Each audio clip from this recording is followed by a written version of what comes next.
السلام علیکم میرے عزیز سننے والوں۔ اس دنیا میں سب سے خوبصورت رشتہ اور سب سے خوبصورت ہستی ماں ہے۔ ہماری ماں کا چہرہ چاہے جیسا بھی ہو، ہمارے لیے وہی سب سے خوبصورت چہرہ ہے۔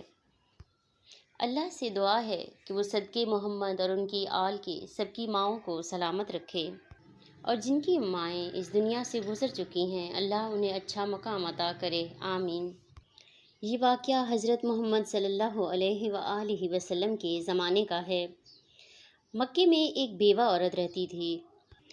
وہ مسلمان نہیں تھی بلکہ کافر تھی۔ اس کا 8 سال کا بیٹا تھا۔ وہ بہت غریب عورت تھی اور مشکل سے گزارا کرتی تھی۔ ایک دن وہ عورت کہیں باہر سے گھر آئی۔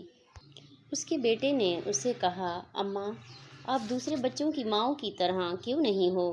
ان کی ماؤں کے پاس تو نئے کپڑے ہیں اور تمہارے کپڑے اور تمہاری چادر پھٹی ہوئی کیوں ہے؟ ماں نے بیٹے کو پیار کیا اور کہا، اچھا تم میرے بچے، تم اتنے بڑے ہو گئے کہ میرے حالات تمہیں سمجھ آ رہے ہیں۔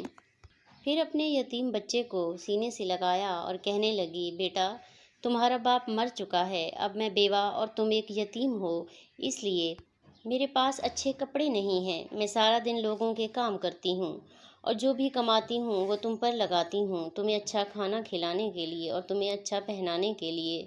میں چاہتی ہوں کہ تم بھوکے نہ رہو۔ میں بہت مشکل سے تمہاری پرورش کر رہی ہوں۔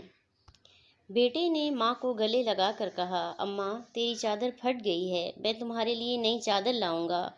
ماں نے بیٹے سے کہا، بیٹا، وہ چادر تم کہاں سے لاؤ گے؟ تو بچہ کہنے لگا، اماں، میں چچا سے مانگ کر لاؤں گا۔ ماں نے کہا، تیرے چچا نے ہماری زمین پر قبضہ کر لیا ہے، وہ تجھے چادر کہاں سے دے گا؟ بچے نے کہا، اماں، میں چچا سے کہوں گا کہ میں زمین لینے نہیں آیا، میں اپنی اماں کے لیے بس چادر مانگنے آیا ہوں۔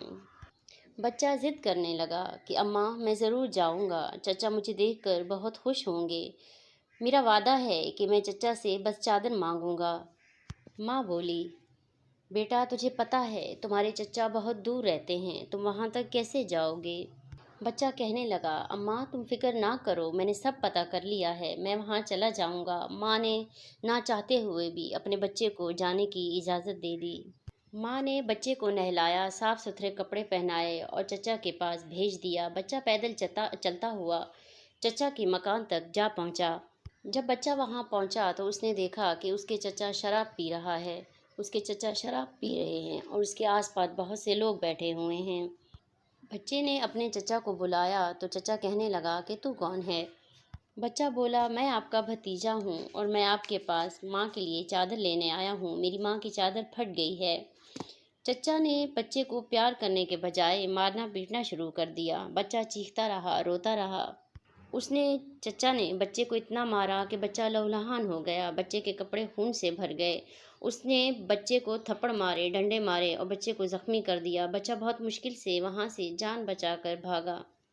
ادھر ماں کا دل گھبرانے لگا، وہ باہر نکل پڑی۔ وہ بہت بے چین تھی۔ بچہ روتے روتے گھر جا رہا تھا کہ بچے کو راستے میں ایک آدمی نے روکا اور پوچھا کہ بیٹا، یہ حال تمہارا کیسے ہوا؟ بچے نے اسے ساری کہانی سنا دی کہ میں چچا کے پاس اپنی ماں کے لیے چادر لینے گیا تھا، اس نے مجھے بہت مارا اور دھکے دے کر گھر سے نکال دیا۔ اس شخص نے بچے سے کہا کہ میں تمہیں ایک شخص کا پتہ بتاؤں جو کہ تمہیں چادر دے دے گا۔ تو بچے نے اس سے پوچھا کہ وہ کون ہے؟ تو اس شخص نے کہا، تم خانہ کعبہ جاؤ، وہاں تمہیں محمد ملیں گے، تم اسے چادر مانگنا، وہ تمہیں چادر ضرور دے گا۔ بچے نے اپنے آنسو صاف کیے اور واپس گھر چلا آیا۔ جب ماں نے بچے کا حال دیکھا تو وہ بہت روئی۔ اس نے اپنے آنسو صاف کیے اور بچے سے کہا، دیکھا نا، میں نے تم سے کہا تھا کہ مت جاؤ، تمہارا چچا تمہیں چادر نہیں دے گا، لیکن تم نہیں مانے۔ بچے نے جواب دیا کہ اماں، پریشان مت ہو، اب میں ایک ایسے شخص کا پتہ کر کے آیا ہوں جو مجھے چادر دے دے گا۔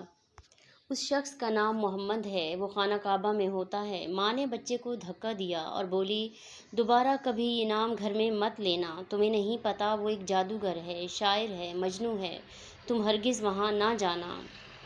اللہ تعالیٰ نے اس کا ذکر 27ویں پارے میں فرمایا ہے، لوگوں نے میرے نبی کو مجنوں، شاعر اور جادوگر کہہ کر پکارا۔ بچہ ماں سے ضد کرنے لگا اور کہنے لگا، میں پتہ کر کے آیا ہوں، وہ مجھے چادر ضرور دے گا، آپ مجھے جانے کی اجازت دیں۔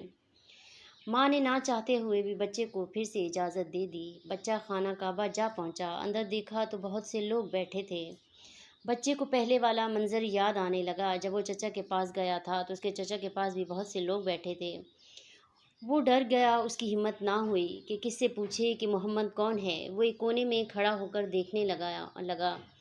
پھر وہ چل پڑا اور خانہ کعبہ کے ارد گرد گھومنے لگا۔ وہیں اسے ایک شخص نظر آیا۔ وہ بچہ کہتا ہے کہ اس شخص کو دیکھ کر میں سمجھ گیا کہ یہی محمد ہے، کیونکہ اس کا چہرہ بہت روشن اور نورانی تھا۔ بچہ ان کے قریب گیا اور آہستہ سے ان کے کندھے پر ہاتھ رکھ کر بولا، محمد۔ تو حضرت محمد مصطفیٰ صلی اللہ علیہ وآلہ وسلم نے پیچھے مڑ کر بچے کو دیکھا اور کہا، کون ہو؟ بچہ ڈر گیا اور کہنے لگا، میں ایک یتیم ہوں، میری ماں بیوہ ہے اور مجھے اپنی ماں کے لیے ایک چادر چاہیے۔ میں اپنے چچا کے پاس بھی چادر لینے گیا تھا، لیکن اس نے مجھے بہت مارا اور دھکے دے کر گھر سے نکال دیا۔ حضرت محمد مصطفیٰ صلی اللہ علیہ وآلہ وسلم کھڑے ہو گئے اور بچے کو سینے سے لگا لیا اور رونے لگے اور کہنے لگے، بچے پریشان نہ ہو، میں بھی یتیم ہوں، میری ماں بھی بیوہ تھی، میں سمجھ سکتا ہوں کہ یتیم کیا ہوتا ہے۔ آپ صلی اللہ علیہ وآلہ وسلم نے بچے کے سر پر شفقت سے ہاتھ پھیرا اور اسے پیار کیا اور اپنے کندھوں سے چادر اتار کر اسے دے دی اور فرمایا کہ یہ چادر اپنی ماں کو دے دینا، اور یہ بھی فرمایا کہ اگر تمہیں کسی اور چیز کی ضرورت ہو تو میرے پاس چلے آنا، میں وہ چیز بھی تمہیں دوں گا۔ اس واقعے سے حضرت محمد صلی اللہ علیہ وآلہ وسلم کے حسن سلوک کا پتہ چلتا ہے کہ ہمارے پیارے نبی نے اس بچے کا مذہب نہیں دیکھا کہ وہ کافر ہے یا مسلمان ہے، آپ نے اس کی مدد کی۔ ہمارا دین ہمیں یہی سکھاتا ہے کہ یتیم اور بیوہ کا بہت درجہ ہے، ہم ان کا خیال کرنا ایک نیک عمل ہے۔ عزیز